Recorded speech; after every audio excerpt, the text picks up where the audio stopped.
మనల్ని మనము సవరించుకొని మన బాధ్యతలను మనం నెరవేర్చాల్సిన సందర్భం వచ్చింది. ఇంతకుముందు ఉన్నతాధికారులు మాట్లాడుతూ అమ్మాయిలు ఇంట్లో నుంచి బయలుదేరినప్పుడు జాగ్రత్తగా ఉండను, లేకపోతే ఏదైనా తప్పు జరిగితే అమ్మాయిలనే తప్పు పట్టడము, ఇలాంటివన్నీ మన వ్యవస్థలో వేళ్ళూనుకున్న ఒక దుష్ట సాంప్రదాయం.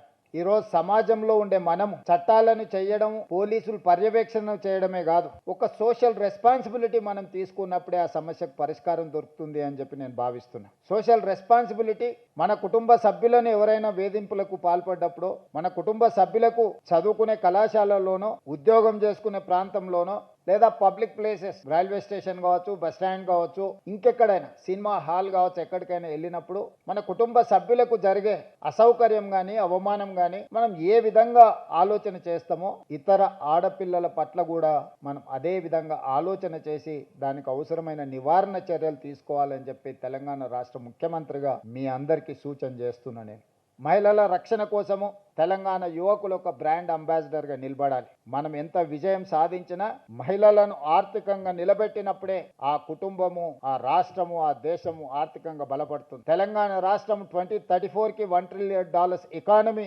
2047కి $3 trillion ఎకానమీ రీచ్ అవ్వాలి అని అంటే సమాజంలో సగభాగమైన ఆడపిల్లలకు రక్షణ ఉండాలి.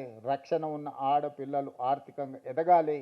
ఆర్థికంగా ఎదగాలి అని అంటే వాళ్ళు చదువుకోవాలి.